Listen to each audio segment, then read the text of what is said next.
ChessDiagnostic. Hello everybody and welcome back for another video. So I was playing just a few blitz games last night and I got a game against a national master rated 2182. We were playing a 3-minute game and I thought this game came out pretty interesting.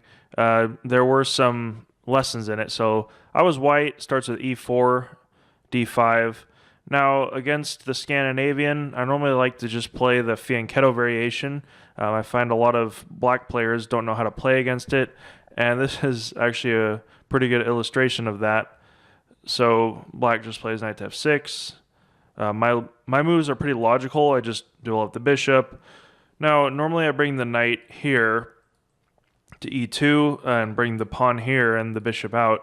And that just allows a lot of opportunities for white. It looks somewhat passive in the beginning, but white can either play on the queen side with this fianchetto bishop or suddenly transition to the king side, bring in the e2 knight to f4 and otherwise. So let's see what happens.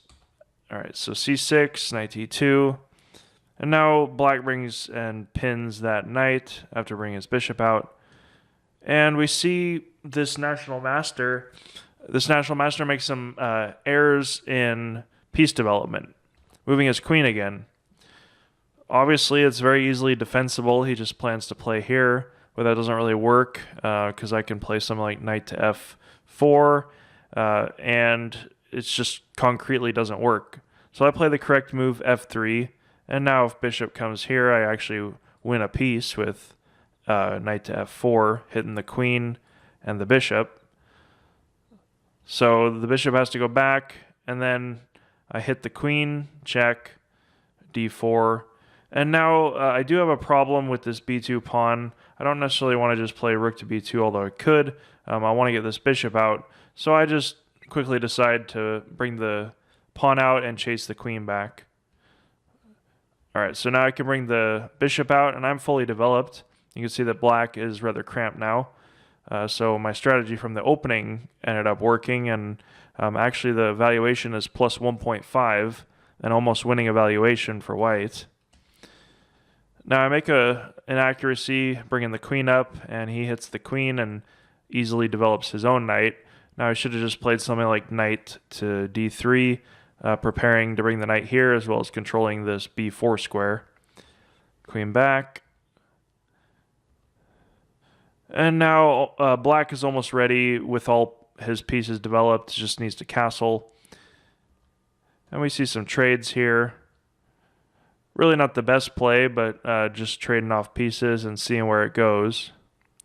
Takes. Now I have this really strong pawn center, and black's bishops are rather cramped.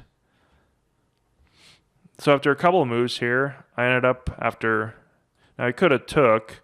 and I wouldn't have been able to take with the knight because the b4 pawn would have been hanging.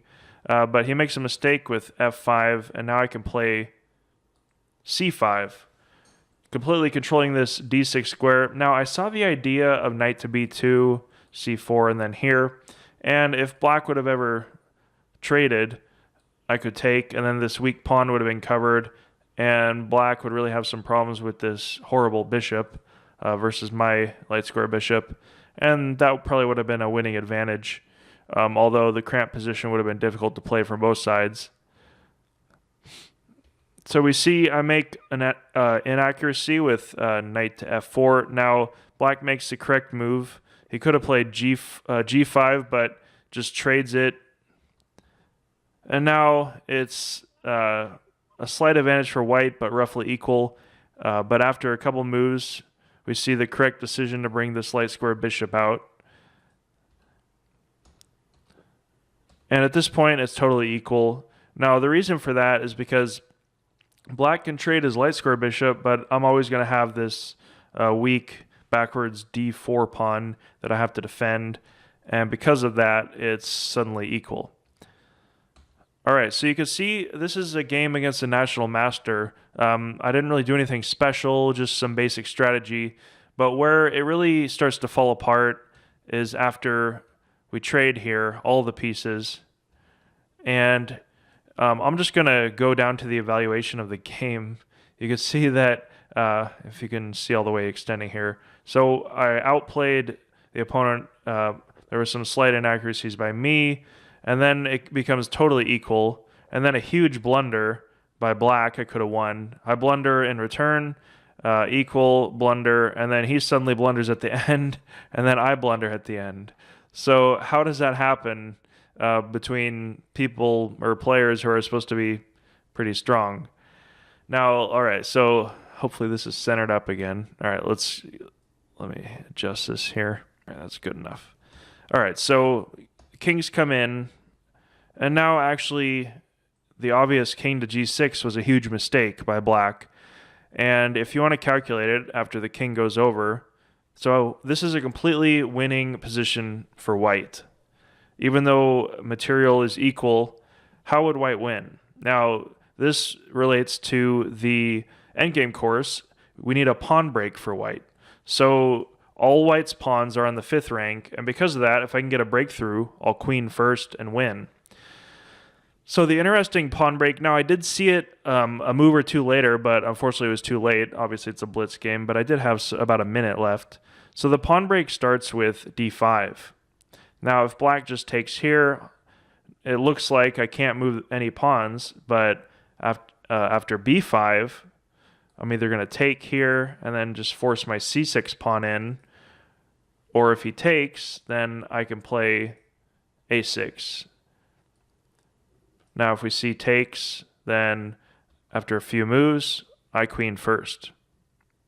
I'll stop this pawn or even just take with check and then stop the pawn, and there's nothing black can do. Now if we go back here, so that was the move I played. I thought I was going to get some initiative, but after g5, then it's actually equal. All right, so if he would have took with e6, I can move this pawn. I can try there, but actually after I bring here in, I queen with check, come to e2, and it's all over. So I would have won by one move in that pawn break. All right, let's go back and see what happened. So after g5, I could have just shuffled my king in. Even if he takes here, I can take, and then there's really no way that black could break through. I could just keep him out by shuffling the king back and forth. Now here I start the wrong pawn break, and actually this is the blunder that I made. Now black could have easily won. He makes another mistake by taking, and then after these moves, we see that it's actually totally equal at this point. We both get a queen in time. And then finally make a retarded blunder. I could have just took the queen, but I think I had about 1 second left, so versus his 35 seconds. So I missed that and then lost my queen. Game over.